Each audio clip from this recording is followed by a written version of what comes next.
Just remember to start simple because at the end of the day, simplicity always wins.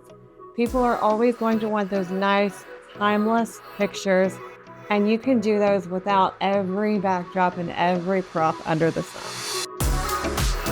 Welcome to Off the Memory Card, the podcast where photographers talk about everything but taking photos, because photography is only 10% photos and 90% building a life and business you love. I'm Kathleen Burns. Let's dive in. If you caught last week's episode, then you know we are in the midst of a pretty significant studio renovation, and through all the chaos and clutter, I have found myself constantly digging through piles, trying to find the things I need for photo shoots. And out of everything I have accumulated over the years, the backdrops, the props, etc., I've discovered recently that there are really only a few things that I use all the time, like on a weekly basis. And it got me thinking, if I lost everything tomorrow and I had to start from the ground up, there are 5 essential things that I would make sure I had when building a photography studio.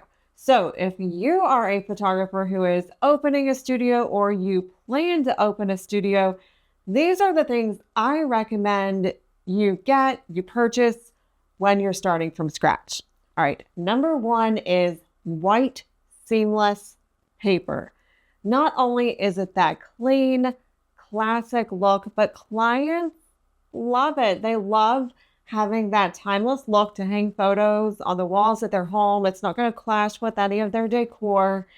And it's just what a lot of people love. I use it all the time. There's another photographer who rents our studio pretty consistently. And I always ask her in advance, what would you like for me to set up for you? And 9 times out of 10, it is just plain white paper. It is good for every type of photo shoot you can think of. I've used it for family sessions, kids, newborns, maternity, high school seniors, headshots, branding, you name it. White seamless paper can be used for anything.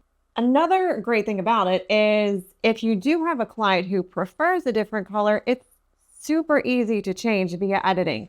So if you have a family come in and they say they prefer like a tan or a light brown backdrop, you can change the white to that color in editing. You just have to remind them as the session goes on, as you're showing them the images, okay, picture this with a different color backdrop.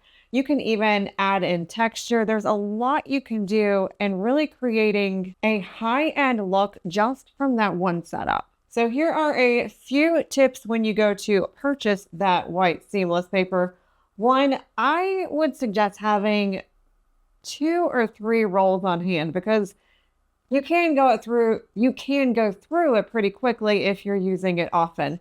And even though, if it gets dirty, you can edit that out.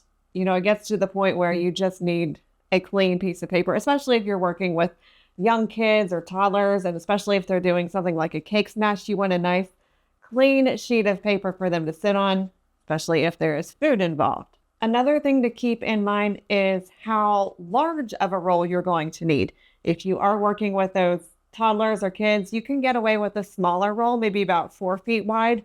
A good company to order those from is Newborn Nerds.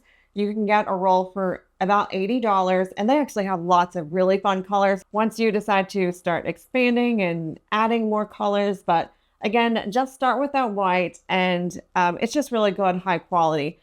If you plan to shoot families, though, you're going to need something larger. I recommend at least 8 feet wide, if not 10, depending on how much space you have and your budget, which there's not going to be that much of a price difference between the 8 feet and the 10 feet. You can probably get one for about $100, maybe a little bit more. And another thing you want to do is make sure you are storing this vertically. This is a lesson that we learned the hard way.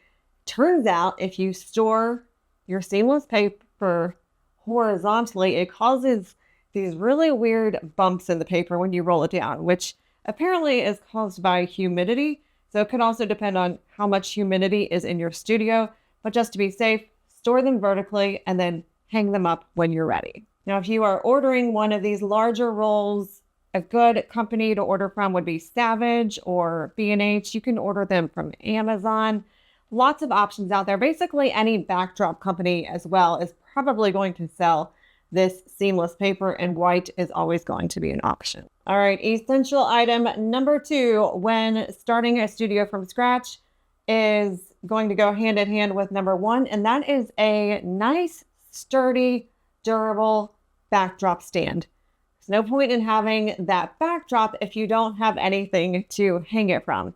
You can get a really good one for $100 or less. You don't need anything really fancy. We have a few of these where it's simply 2 tripods and a bar that goes across, and you hang the roll of paper on that bar. There are more advanced options. There's the wall mounts where you actually mount it to the wall, which gets rid of the tripods. This is good if you have a small space, you're needing to save space. You can also hang multiple rolls at once with a lot of those, so that could also be a good option. Now, once you move on from just these paper seamless rolls and you do maybe start buying some cloth backdrops, something I personally like to do, and again, this is for the future, but I just want to mention it, is I like to hang metal strips on our wall and then just use magnets to hang the cloth backdrops on.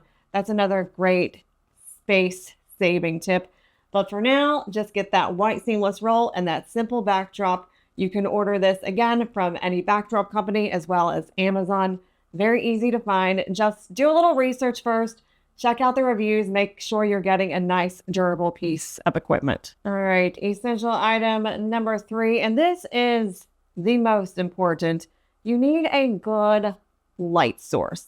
So if you are a natural light photography, make sure you are finding a studio space with nice big windows, and pay attention to the consistency of the light, the time of the day the sun is coming through those windows. You can always diffuse the light using some nice sheer white curtains. It actually looks really pretty that way anyways. And this is very beginner friendly. It's easy to use. But yeah, natural light photographers, getting a studio, definitely make sure you have some good windows.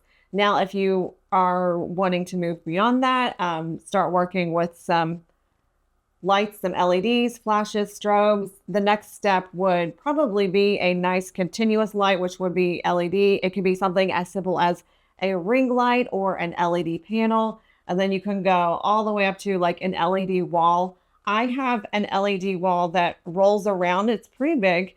And so I can move it from place to place, and it gives that nice soft window looking light. It looks very natural. And it's also good to use in the image because it looks like an actual window. I love it. That is really the only LED light that I use pretty consistently because we do prefer flashes and strobes. I'm not going to get too much into this because lighting is its own beast. But if you are getting a strobe, make sure you have a nice big softbox or umbrella to use to diffuse that light.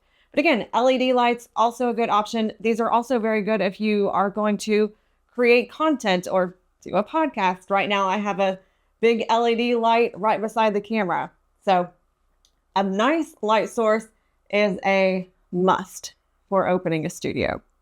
Okay, moving on to number 4, you need something for your clients to sit on. This could be a bench, a chair, a stool, a little tiny chair for toddlers. It just depends on what you're shooting. And this does not need to be fancy whatsoever. I have found that the most simple options I have are the ones I use consistently. For family sessions, I have a plain wooden bench. It doesn't even have a back on it. It's very generic looking, honestly, but it is the best option for most of my family sessions.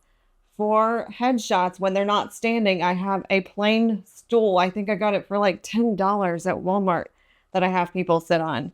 I have a couple of chairs that look good for a more like laid back, candid look, more lifestyle for promotional sessions or senior sessions.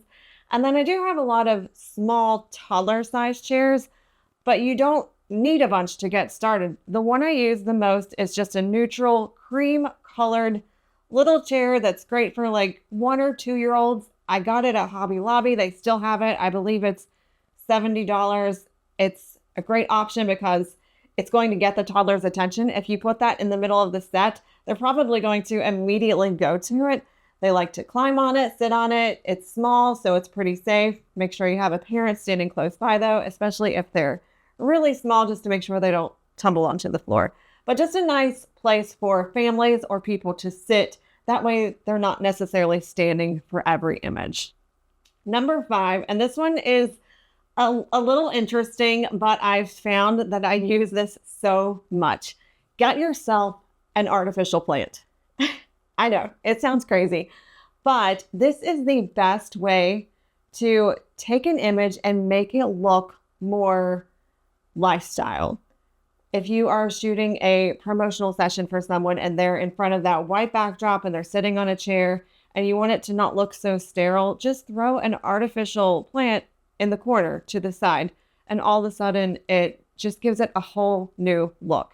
I have a lot around here. I would recommend starting with one, maybe about 3 feet tall. That's pretty versatile. You could use for pretty much any image. You'll just honestly be surprised how often that plant shows up in your images. So those are the 5 things I would buy or make sure I have when starting a studio from scratch. I do want to give you a little bonus though and talk about some things that you don't need. One of them is a surplus of backdrops. I cannot tell you how many backdrops I own that I have never used, and I honestly don't know if I ever will. I hope I do, but I got into this habit of buying backdrops when they were on sale because I'm like, ooh, I love this. This would look really good for this type of session. But then you find that no client ever chooses that backdrop, and then it's just sitting in a closet, sitting in your prop room, and it ends up being quite a waste of money, if I'm being honest. Another thing is trendy decor. Just because something is really in right now, don't spend a lot of money on it, because a few months from now, a year from now, you're not going to get any more use out of it. Now, if you have a ton of money to waste, by all means, grab it, use it, but don't count on it being something that you go to often for all of your sessions. Another thing along the same lines is really expensive props, especially if you have littles in your studio, because here's the thing, they're going to get broken. It just happens. You can do everything you can to keep things away from kiddos, but things break. It happens. Sometimes I'm the one to break things. So don't spend a ton of money on props and things that you're only going to use possibly a few times. Just remember to start simple, because at the end of the day, simplicity always wins. People are always going to want those nice, timeless pictures, and you can do those without every backdrop and every prop under the sun. And truly, clients are going to care so much more about the experience, the consistency, the connection, and the emotion that they have with you as the photographer and that they're able to see in their images. If anything, this renovation has taught me how little you actually need to create beautiful work. So I'm curious of your thoughts on this. Is there one item that you find yourself using all the time? Or on the other hand, is there something that you purchased thinking you would love and you never use? Let me know. I want to hear other people's experience with this. But I think that is going to do it for today. And I just looked over at the wall and I have this sign on my wall that I love. And I kind of want to share it with you. And I think I'm going to use it to start reminding everyone this at the end of the podcast. And it simply says, stay humble, work hard, be kind. So take those words with you through the week. Go create beautiful images. And I will see you right back here next week. Thanks for listening to Off the Memory Card. Don't forget to subscribe. And if you'd like some more support on your photography journey, head over to usethatcamera.com.